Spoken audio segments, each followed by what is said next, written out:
Relations between Georgia and the European Union are at a standstill. A year after the parliamentary elections, protests continue against what many here see as a pro-Russian government. In just a moment, I'll be speaking with Georgian President Mikheil Kavelashvili right here in Tbilisi to get his take on where the country is headed. Vielen Dank für Ihre Zeit, für das Interview. Thanks so much for taking the time to talk with DW. When I was here last year during the 2024 parliamentary elections, Tbilisi was full of blue flags. Everyone seemed pro-Europe. All the parties were campaigning for the EU and Georgia's European path. Then your government put accession talks on hold because the EU didn't recognize the election results. And now those talks are still frozen. So what's the plan? Do you still want to join the EU? Talking about parliamentary elections of 2024, from my point of view, and I've been in politics for the last 10 years, compared to all previous ones, the most recent elections went better than any before, without any violations. I can confirm that the recent elections were consistent with previous electoral outcomes, with the ruling Georgian Dream Party receiving a comparable level of support. Georgian Dream was the outright leader in the recent elections. Georgian Dream received just as many votes as it did in the previous elections. Electoral support for the Georgian Dream Party typically ranges from 1 to 1.2 million votes. Regrettably, the former President Zurabishvili chose not to wait for the Central Election Commission's official announcement of the 2024 election results and denied the legitimacy of the elections. At all major gatherings of Georgian Dream supporters, there was a significant presence of EU flags, as there has consistently been over the years.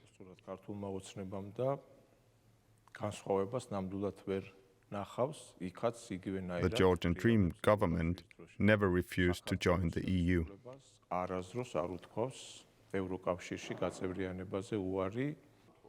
Polls show about 80% of Georgians still want to join the EU. That's a huge majority. As Georgia's head of state, what concrete steps are you taking to turn that dream of a European future into reality?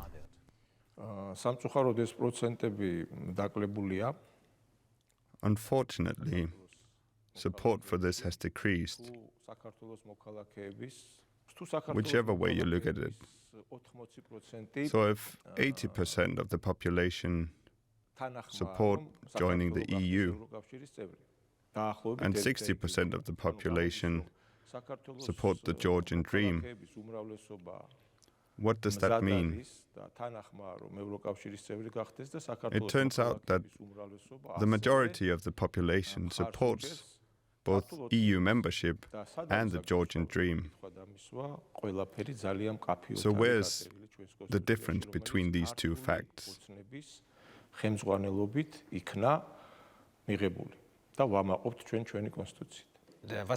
I've heard people in the government camp say Georgia is a conservative country and doesn't share some of the EU's liberal values. Things like minority rights, for example, aren't always well accepted here. Georgia is Christian and sticks to traditional family models. Is that really the case? The constitution, which was adopted by the Georgian Dream, clearly formulates our rights and values. The Constitution of Germany served as inspiration for us. We are proud of our constitution. It clearly guarantees the rights of all citizens, including minorities. Discrimination in any form is unacceptable. A significant part of European values is rooted in Christian teachings and doctrines. Georgians see themselves as part of Europe. This is precisely why Georgia aspires to be part of the European Union. We must make a clear distinction between European bureaucrats and core European values, which are rooted in Christian principles and traditional values. The ruling party recognizes marriage only as a union between a man and a woman. Our policy is based on the protection of traditional values and on ensuring that the younger generation is protected from LGBT-related promotional influences. Let's talk about freedom of expression. What does it say about free speech in Georgia when 3 major opposition parties are close to be banned? Parliament has already passed it, and now it's up to the Supreme Court.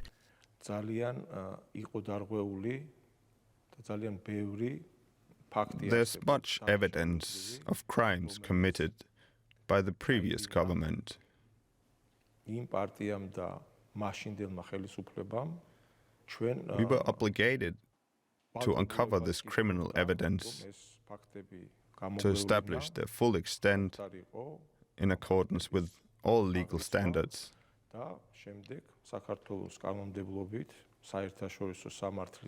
and to ensure that those responsible are brought to justice. Yeah, but if some individuals break the law, why should entire parties be banned? Unfortunately, that's not the question for me to answer. There were open hearings in Parliament on this matter. At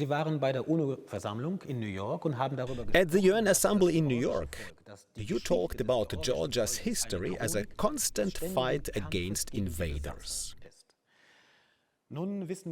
We know Russia was at war with Georgia in 1928 and still occupies parts of your territory.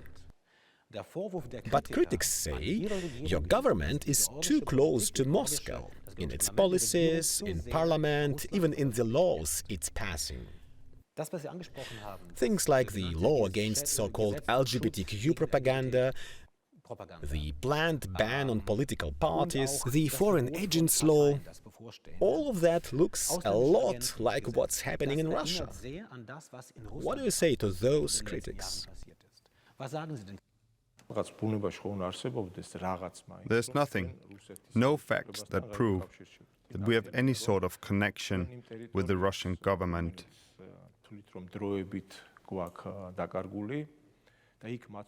Of course, we think about the territories that we consider lost temporarily, the people that still live there. We consider them our brothers and sisters.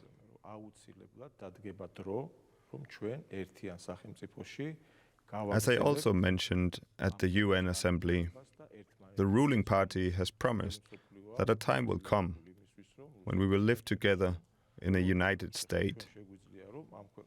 We will continue to develop, we will take care of each other, as we used to.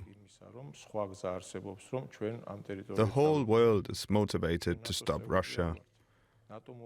How do you think we can get our territories back if our dealings with Russia are aggressive? Is there any other way we can bring back our territories?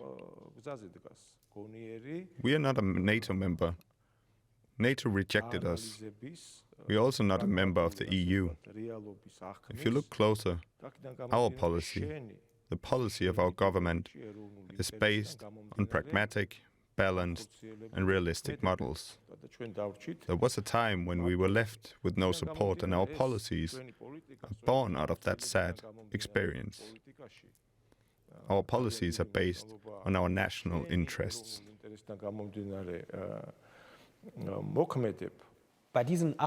Among those 80% who support joining the EU, a lot of people are out there right now in front of Parliament, day and night, even in the cold, protesting. Protesting against what? Against the government and its anti-European policies. Do you understand where they are coming from? And if you met them face to face, what would you say? Those people, mostly youngsters, they are under external influence. and are deceived.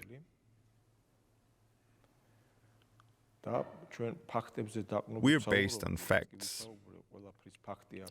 Everything I have told you is based on facts.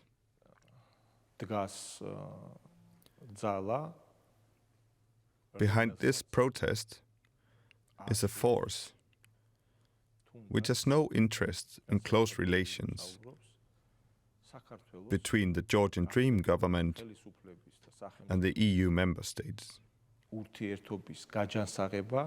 These forces are deliberately influenced and artificially orchestrated. None of their actions are directed towards the welfare of citizens.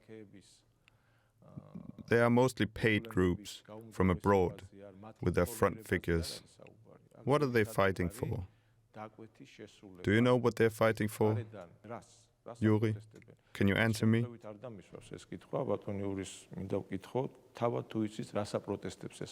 Okay, last question. How long do you think it'll take for Georgia to actually join the EU? In the first place, the EU must change its attitude towards Georgia, starting with the media. For sure, all media sources are different, but if you want Georgia to become an EU member state, the attitude must change, all the way from the EU bureaucrats to the members of the European Parliament. Let me give you some facts.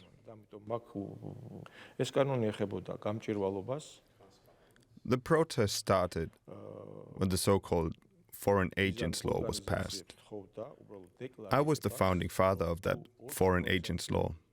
The initiative came from my party. The law is about transparency.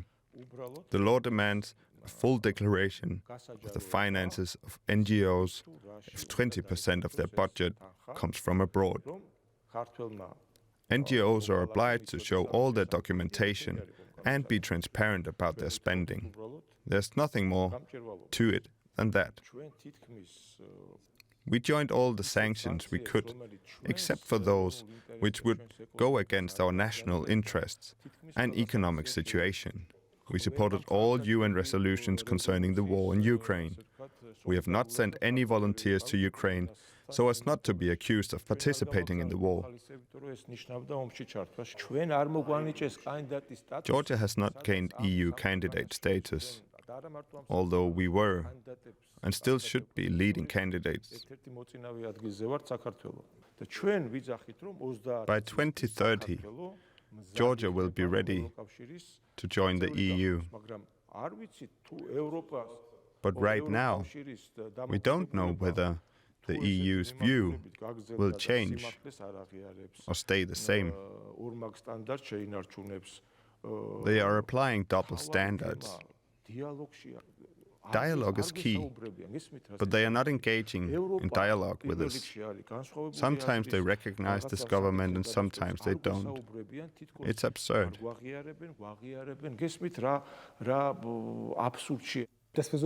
We just wanted to have a dialogue. Thank you for talking with us, Mr. President.